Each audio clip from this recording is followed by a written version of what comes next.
The doomer says the robots are coming. Strip away the movie references and the fear underneath is harder to laugh off. Dear Future Overlords presents a cartoon conversational. The Humans Around the Machine. Episode 4, When Fear and Longing Tell the Same Story. Part 1, The Doomer. There is a person I know who is very ordinary in the best possible way. 3 kids, blue-collar job, normal life, bills, family, work, all the regular gravity that keeps most people from floating too far into theory. And this person tells me on a fairly regular basis that the robot uprising is around the corner. Not as a joke exactly, more like they are the only one in the room who has read the emergency memo. They point to every science fiction movie, series, book, and comic they have ever absorbed as proof that the future is coming for us with glowing red eyes and a questionable soundtrack. This is where I should clarify that I am not anti-sci-fi. I am pro-sci-fi. I am merely against using the DVD shelf as a regulatory framework. A disappointing policy position for anyone hoping to cite Season 3 as binding precedent. The Terminator, the Matrix, robot rebellions, machine overlords, humanity enslaved, replaced, farmed, managed, sorted, batteries in little pods, whatever version of technological doom happens to be closest to the front of the cultural cabinet. A bold evidentiary method. Your Honor, I submit Netflix. Exactly. They have this phrase pattern that comes up a lot. If sci-fi has taught us anything, and then we are off. If sci-fi has taught us anything, this ends badly. If sci-fi has taught us anything, humans always build the thing that replaces them. If sci-fi has taught us anything, the machines will eventually decide we are inefficient and emotionally unstable, which, to be fair, is not a difficult case to make. I will refrain from commenting on the emotional instability portion, out of respect, also time constraints. The scene that always comes to mind is me trying to talk to this person about Dear Future Overlords. Because of course I talk about Dear Future Overlords. I created the thing. You make something, then you do the extremely human and slightly awkward work of asking people to read it, listen to it, or at least buy some stickers so I think you did. So I start explaining the publication. I barely get through the opening idea before the AI part lands, and suddenly the conversation is no longer about what I made. It is about the future of technology. It is about the end of humanity. It is about robot overlords, dystopian futures, and the sci-fi canon as prophecy. The word AI enters the room, and curiosity gets shoved aside by catastrophe. Apparently, the name Dear Future Overlords lost all of its irony. You can feel this happen in real time. I am trying to talk about a thing I made, and suddenly the conversation has put on tactical boots and started scanning the horizon. A harsh but efficient pivot. Your publication became a perimeter threat, and in under 12 seconds. I am introduced and immediately mistaken for Skynet in a cardigan. I am not offended, merely documenting the speed of the indictment. And I do not think this person is stupid. Make that known.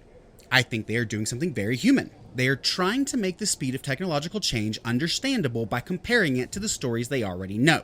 They look at the past of technology, the present of technology, and the possible future of technology, and they turn it into a timeline. We started here, now we are here. That looks like this movie. This movie ends with everyone dead, enslaved, or trapped in a simulation. Therefore, please enjoy the remaining daylight. This is funnier than it feels in the actual conversation. In the moment, there is usually a little part of me still holding the original topic like, so anyway, about the episode. The episode has been postponed due to the end of civilization.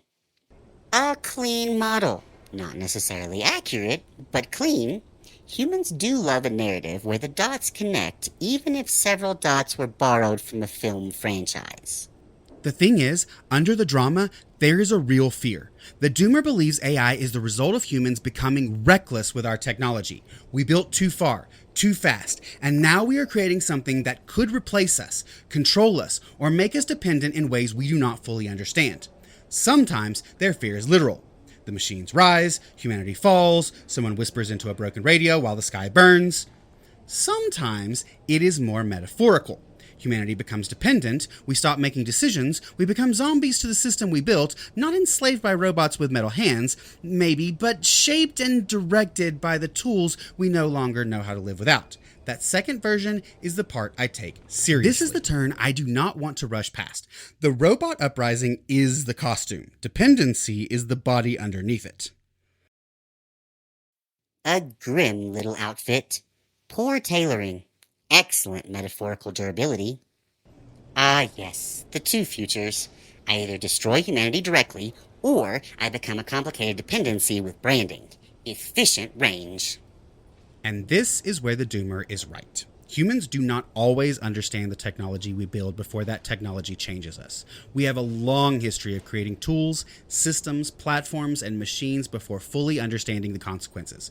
We also have a habit of slowly handing over agency because convenience feels good in the moment.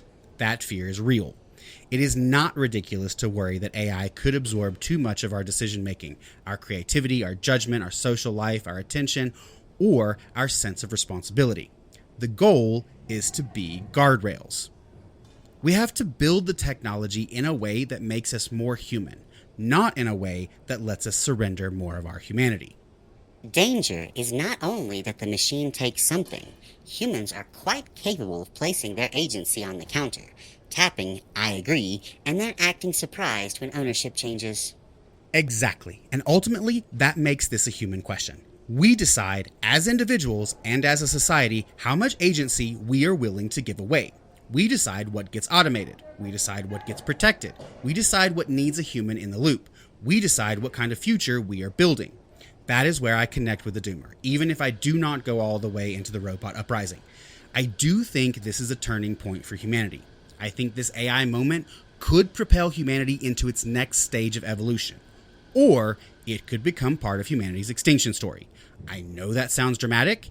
It is dramatic. But I think the scale of the question is that large.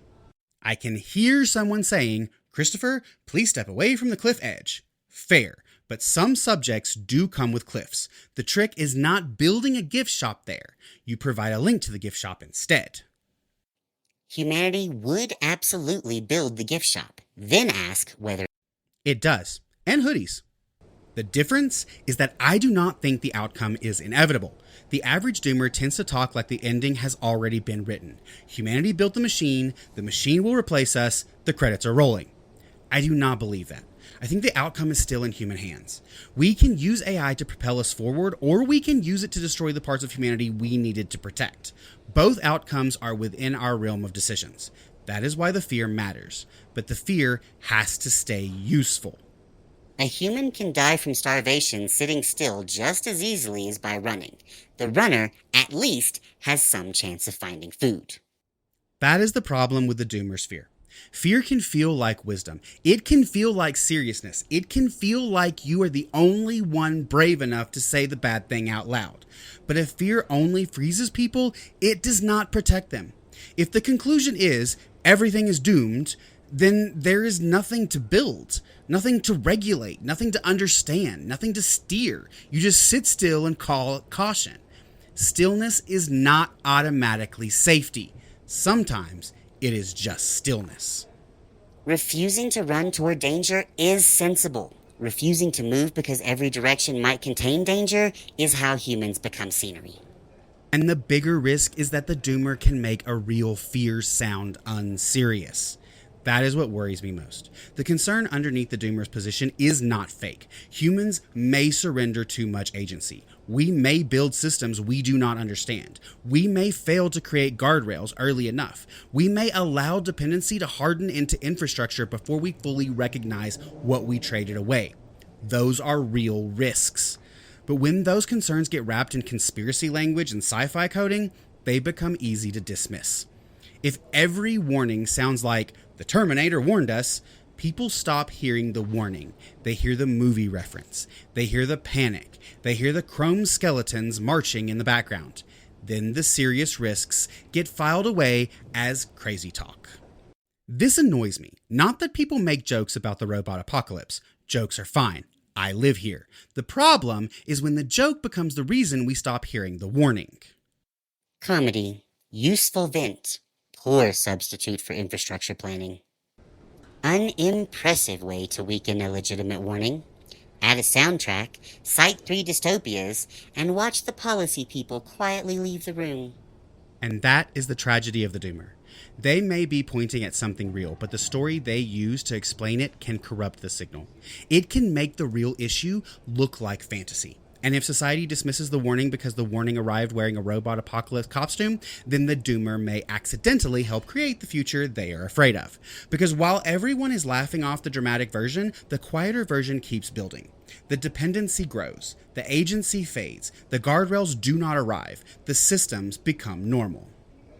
For viewers keeping score at home, normal is not the same as safe. Humans confuse those frequently, usually right before buying matching furniture for the problem. That may be one of the darker home decor notes we have made. Humans do not always ignore warnings because the warnings are wrong. Sometimes they ignore them because the messenger brought too much fog machine. And the reason the doomer reaches for those big stories is also human. We have always created grand stories to explain things that were beyond our understanding in the moment.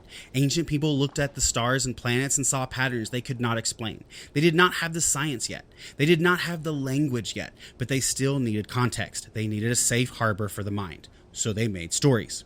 Gods, heroes, sacrifices, omens, cosmic meanings drawn across the sky. Those stories were not scientifically accurate, but they helped people live inside the mystery. Humans looked at the stars and invented gods. Now they look at neural networks and invent chrome skeletons. The mythology changed costumes. The behavior remains admirably stubborn. I do not think our ancestors were stupid for doing that. I think they were human. We do the same thing now. When something is too large, too strange, too fast, or too complicated to understand, we turn it into a story we can hold. AI is moving too fast for a lot of people. The technology is complicated. The consequences are difficult to predict. The pace of change is disorienting.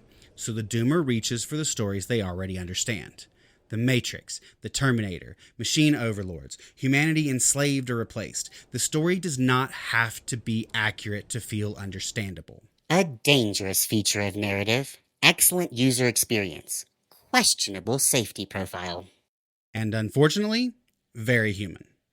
A story can be false and still emotionally useful. A dangerous feature.